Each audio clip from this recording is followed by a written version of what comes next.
एक गांव में एक गरीब किसान रहता था। उसका एक बेटा और एक बेटी थी। किसान अपने बेटे का विवाह करके कुछ साल के बाद अपनी बेटी का भी विवाह एक अमीर घर में कर देता है।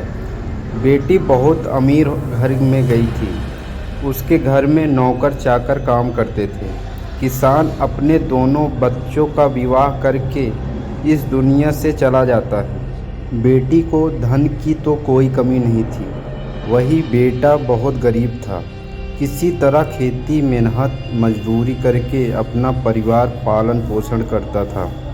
उसकी पत्नी भगवान भोलेनाथ शिव की बहुत बड़ी भक्त थी। गरीब होने के बाद भी वह भगवान से कोई शिकायत नहीं करती थी। वह थोड़े में ही गुजारा कर लेती और अपने परिवार के साथ खुशी से रहती थी। वही उसके पति की बहन धन ज़्यादा होने के कारण घमंडी थी।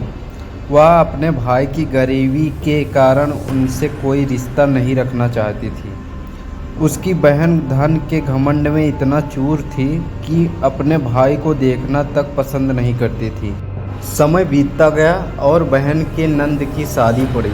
उसने अपने भाई को बुलाया तक नहीं। किसी तरह उसके भाई को पता चला और वह बिना बुलाए ही बहन के घर शादी में चला आया। बहन उसको देखते ही अपने नौकरों से कहकर घर से बाहर ही लौटा देती है। भाई भूखा प्यासा रोते हुए जा रहा था। तभी रास्ते में उसको एक बूढ़ी माँ मिलती है। उन्होंने उस भाई से पूछा, बेटा क्यों रो रहे हो? इतने में वह अपनी सारी दुखदाई कहानी बताता है। बूढ़ी माता ने उसे समझाकर चुप होने को कहती है। बूढ़ी माता जी गरीब किसान के बेटे से कहती है कि यहीं पास में मेरा बगीचा है, चलो कुछ खा के आराम कर लो। दोनों बगीचे में जाके खरबूज खाते हैं।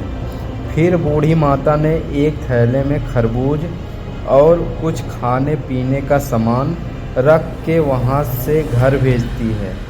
घर पहुँचने के बाद बच्चे सब अपने पिता के आगे पीछे घूमते हैं। उसकी पत्नी अंदर से पानी लेकर आती है और तुरंत थैला हाथ से लेकर देखने लगती है कि मेरी ननद ने क्या दी है। बेचारा भाई वहाँ से चला जाता है। उसकी पत्नी जैसे ही उस खरबूज को काटने खाने के लिए उसमें बीज के जगह हीरे मोती चमक रहे होते हैं, वह बहुत खुश होती है। फिर अपने पति के पास जाकर कहती है कि दीदी को हमारी गरीबी देखा नहीं गया, इसलिए इतने सारे धन दे दी है। बेचारा किसान भाई सोच में पड़ जाता है और किसी से कुछ कहता नहीं है। अब बेचारा भाई भी बहुत धनी और पैसे वाला हो गया।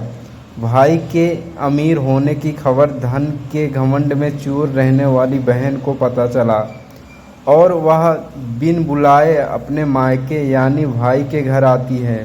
यह देखकर भाई मन में सोचता रहा कि जब मेरे पास धन नहीं था तो मेरी बहन मुझे देखना तक नहीं चाहती थी। फिर भी वह और उसकी पत्नी ने उसका आदर सत्कार करते हैं। कुछ दिन के बाद बहन को ससुराल से बुलाया आया। उसके भाई और भाभी अच्छे कपड़े मिठाई कुछ उपहार देकर विदा किया। इतना सब देकर उसकी बहन के आंखों में आंसू आ जाते हैं। उसको समझ में आ जाता है कि धन ही सब कुछ नहीं है, अच्छा स्वभाव और दिल बड़ा भी होना चाहिए। इस कहानी से हमें यह सीख मिलती है कि हमें कभी भी किसी की गरीबी और मजबूरी का मजाक नहीं बनाना चाहिए।